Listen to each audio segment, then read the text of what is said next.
இலங்கையின் வரலாற்றில் புத்தர் சிலையை கைது செய்த முதல் ஆட்சியாளராக ஜனாதிபதி அனுரகுமார திசாநாயக்க சாதனை படைத்துள்ளார் என பிவுத்திருக்கெல உரிமையவின் தலைவர் உதய கம்மன்பில தெரிவித்தார்.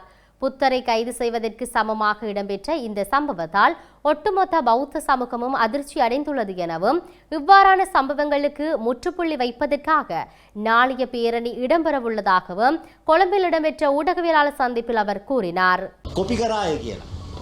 நாளை வெள்ளிக்கிழமை அரசாங்கத்தின் முடிவின் ஆரம்பிப்பதை குறித்தும் நுகேகொடை பேரணியில் ஸ்ரீலங்கா பொதுஜன பெரமுன, ஐக்கிய தேசிய கட்சி, ஸ்ரீலங்கா சுதந்திர கட்சி, பிவிதுருகெல உரிமைய, ஸ்ரீலங்கா மகாயன கட்சி, ஜனதா சேவக கட்சி, நவஜனதா பெரமுன உள்ளிட்ட பல்வேறு அரசியல் கட்சிகள் பங்கேற்க உள்ளன. எதிர்க்கட்சிகளை சேர்ந்த பல நாடாளுமன்ற உறுப்பினர்கள் அரசாங்கத்துக்கு எதிராக நடத்தப்படும் முதல் எதிர்ப்பு பேரணிக்கு தமது ஆதரவை தெரிவிக்கும் பொருட்டு மக்களுடன் இணைந்து பேரணியில் கலந்து கொள்ள இருப்பதாக அறிவித்துள்ளனர். பங்கேற்காத சில கட்சிகளும் இந்த பேரணிக்கு வாழ்த்து தெரிவித்துள்ளன. அவர்கள் அனைவரின் சகோதரத்துவத்திற்கும் நாங்கள் தலைவணங்கி நன்றி தெரிவிக்கின்றோம். எங்களிடம் உள்ள வரையறுக்கப்பட்ட வளங்களை கொண்டு இந்த பேரணியை ஏற்பாடு செய்யும் போது எங்களுக்கு இருந்த மிகப்பெரிய சவால் என்னவென்றால் இந்த பேரணிக்கு எப்படி விளம்பரம் கொடுப்பது என்பது தான். ஏனெனில் எங்களிடம் உள்ள வரையறுக்கப்பட்ட வளங்களை கொண்டு இந்த பேரணிக்கு விளம்பரம் கொடுப்பது எப்படி என்ற சவால் எங்களுக்கு இருந்தது. ஆனால் அரசாங்கத்தினால் இலங்கையின் வரலாற்றில் எதிர்க்கட்சியின் பிரசார பேரணி ஒன்றுக்கு கிடைத்ததிலேயே அதிகபட்ச விளம்பரத்தை தற்போது 21ஆம் திகதி நுகேகொடை நகரில் நடைபெறும் பேரணிக்கு வழங்கப்பட்டுள்ளது. ஜனாதிபதி வரவு செலவு திட்ட உரையின் போதும், கார்த்திகை வீரர்கள் தின உரையின் போதும்,